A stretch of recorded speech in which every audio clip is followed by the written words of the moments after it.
Video ketiga ini kita membahas tentang topik utama, yaitu sell in May and go away. Jadi saya mencoba untuk membahas ini dalam data dan fakta.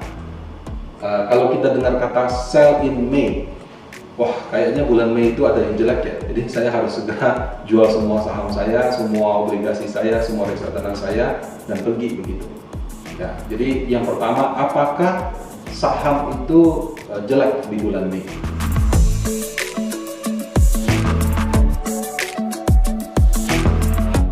Kita ada data IHSG selama dari 2001 sampai 2021.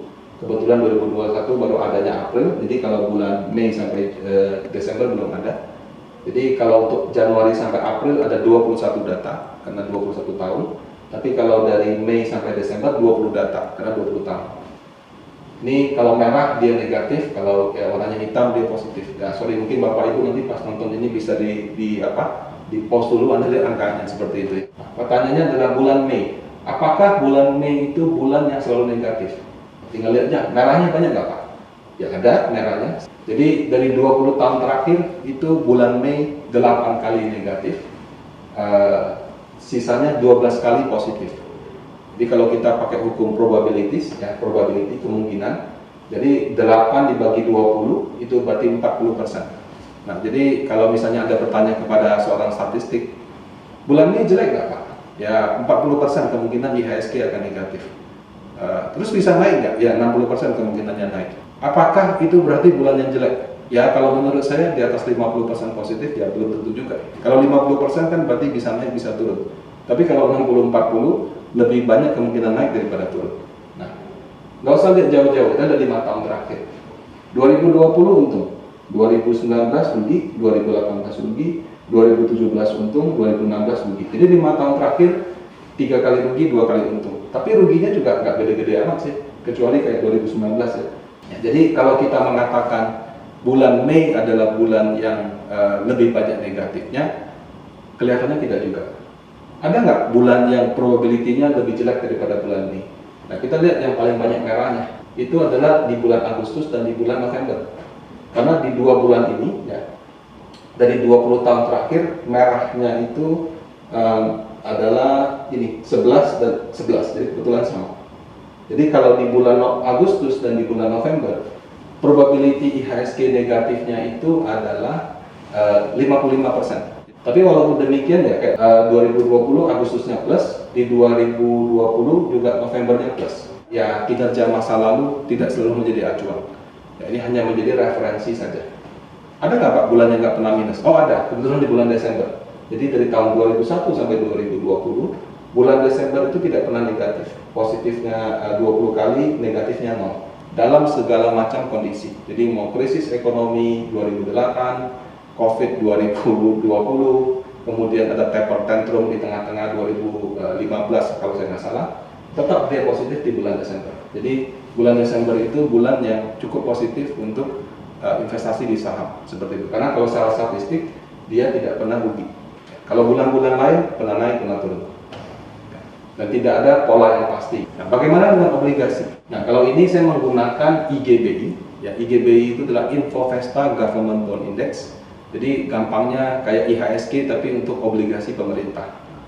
Nah, kalau kita lihat di bulan Mei itu kemungkinan ruginya adalah 42%. Ya. 42% tinggi nggak? Tinggi. Ya, karena obligasi dia jarang rugi. Tapi ada yang lebih tinggi lagi, yaitu di bulan Agustus, 47%. Apakah ada kayak window dressing Pak, atau Desember selalu positif? Somehow di obligasi nggak ada. Karena dari 20 tahun terakhir itu 2 kali rugi. Walaupun kalau kita lihat dari 2011 sampai 2020 itu berturut-turut selalu positif. Pernah juga 0%, mungkin ini sangat tipis ya 0, jadi kalau obligasi kita lihat ya memang dia persentase naik lebih banyak daripada turun. Kenapa? Karena obligasi kita diamkan saja juga dapat kupon. Jadi kadang-kadang harganya bisa bergejolak ya mungkin masih lebih banyak positifnya. Walaupun ada juga ya tahun-tahun di mana lebih banyak dia negatif. Sell in May and go away sebetulnya bukan hanya di bulan Mei saja.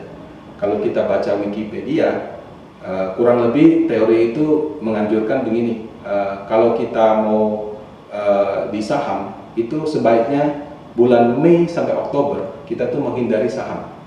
Kenapa? Karena menurut dia bulan Mei sampai Oktober itu lebih banyak sentimen-sentimen negatif. Kapan masuk ke saham? Menurut teori sell in May go away itu adalah bulan November sampai April. Kenapa teorinya begitu? Ya kalau November sampai April kan ketemu Desember yang selalu positif. Kemudian laporan keuangan biasanya awal tahun keluar juga direspon secara positif.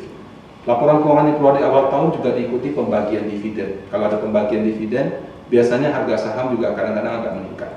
Ya, jadi memang lebih banyak sentimen positif di November sampai April. Tapi kalau di Mei Oktober bagaimana? Ya mungkin relatif lebih kecil. Nah, kalau Indonesia Mei Oktober tuh ketemu Lebaran. Biasanya kalau ketemu Lebaran itu harga barang naik terjadi inflasi. Nah, kemudian Mei Oktober itu juga kalau musim pembagian dividen biasanya kebutuhan akan US dollar itu tinggi sehingga kurs kita biasanya di bulan-bulan pembagian dividen agak melemah. Apalagi kalau ada pembayaran dividen jumbo ke investor luar negeri. Itu teorinya gitu ya. Sama mungkin dugaan dari saya. Nah, bagaimana dengan kenyataannya? Nah, kita lihat return IHSG Mei Oktober. Jadi kalau teori itu benar harusnya warnanya merah karena dia negatif. Dari 20 tahun terakhir dia itu minus 7. Jadi 20 tahun terakhir itu kalau kita belinya di akhir bulan April atau awal bulan Mei, kemudian saya hold sampai dengan Oktober, 6 bulan, yang dikatakan buruk untuk saham, itu saya 13 kali untung, 7 kali rugi.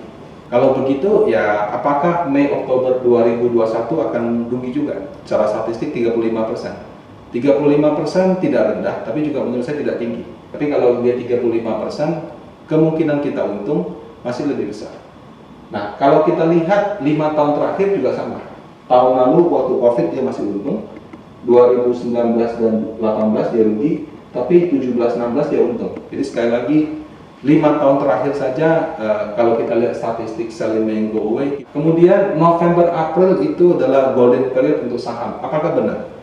Dari 20 tahun terakhir itu saham rugi 1, 2, 3, 4. Jadi lebih jarang rugi. Jadi kalau ini probability untung memang lebih tinggi 80%.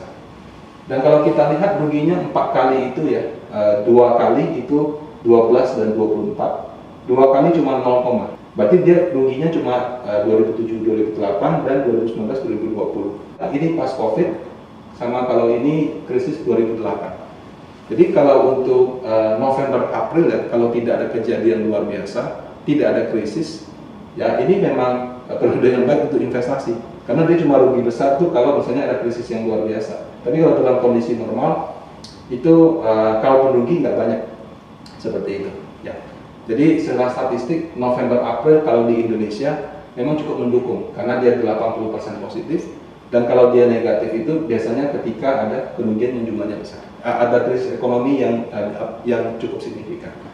Bagaimana dengan obligasi? Nah, kalau untuk obligasi tadi saya katakan dia lebih jarang negatif, walaupun bisa turun juga gitu ya. Nah, kalau untuk 2021 Mei Oktober sampai ini 20 tahun terakhir, dia 5 kali negatif, 15 kali positif. Jadi kalau kita mau bilang Mei Oktober jelek untuk obligasi, tidak juga, karena dia persentasenya tadi lebih kecil daripada saham 25%. November April bagaimana? Oh, itu ternyata juga sama, konsisten, periode yang bagus untuk saham dan untuk obligasi. Karena dia cuma 2 kali negatif, dan negatifnya kebetulan sama juga waktu krisis 2008 dan krisis Covid 2020. Ya. Jadi kalau kita katakan November sampai dengan April adalah periode yang bagus, di mana harga saham atau harga obligasi sering naik. Tapi apakah untuk bulan Mei Oktober pasti jelek? Kadang iya, kadang enggak. Lebih banyak tidaknya, gitu ya. Nah, jadi kita kan juga sebagai investor tidak berinvestasi hanya horizonnya 6 bulan. Justru kalau di Mei Oktober kalau pas lagi turun, kita bisa memanfaatkan untuk dapat harga rata-rata yang lebih murah. Gitu. Nah, jadi ini statistik hanya untuk referensi Bapak Ibu.